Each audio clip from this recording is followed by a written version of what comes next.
ఇచ్చిన హామీలన్నింటినీ ప్రభుత్వం తప్పక నెరవేరుస్తుందన్నారు మంత్రి హరీష్ రావు. రాష్ట్రంలోని అన్ని వర్గాల ప్రజలకు న్యాయం చేస్తామని చెప్పారు. జనాభా ప్రతిపాదికన రిజర్వేషన్లు ఇచ్చే అంశాన్ని పరిశీలిస్తున్నామన్నారు. అటు సీఎం కేసీఆర్ ప్రజా సమస్యలు తీర్చేందుకు నిత్యం జనంలోనే ఉంటున్నారని చెప్పారు. రాష్ట్ర ఎరుకల సంఘం నేతలు మంత్రి హరీష్ ఆధ్వర్యంలో టీఆర్ఎస్లో చేరారు.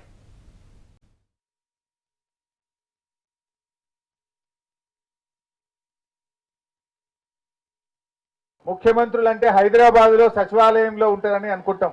కానీ మన ముఖ్యమంత్రి చంద్రశేఖరరావు గారు వరంగల్ జిల్లాలో 4 రోజులుండి ప్రతి పేదల బస్తీకి, గల్లీ గల్లీకి, స్లమ్కు, ఇంటింటికి పోయి పేదల కష్టాలను దగ్గరగా చూసినటువంటి ముఖ్యమంత్రి గారిని మనం చూస్తా ఉన్నాం. మన ముఖ్యమంత్రి గారి ఎజెండా పేదల సంక్షేమం. పేదల గురించే ప్రతి నిమిషం మన ముఖ్యమంత్రి గారు ఆలోచన చేస్తా ఉన్నారు.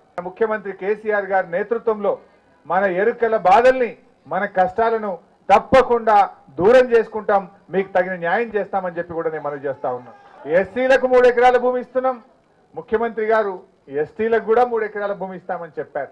ఎవరైతే భూమి లేనటువంటి వాళ్ళు, ఎవరైతే పేదరికంలో ఉన్న మా ఎస్టీలు ఉన్నారో వాళ్ళకు కూడా తప్పకుండా 3 ఎకరాల భూమి ఇప్పించి మిమ్మల్ని కూడా మీ కాళ్ళ మీద, మీ చేతుల మీద ఆత్మగౌరవంతో బతికే విధంగా నిలబెట్టామని చెప్పి కూడా మనం చేస్తా ఉన్నాం. జనాభా ప్రాతిపదికన రిజర్వేషన్లు తీసుకొచ్చే కార్యక్రమం చేస్తా ఉన్నాం. ఎస్టీలకు రేపు 12%, 11.6% రిజర్వేషన్ దాదాపుగా మనకు రాబోతుంది.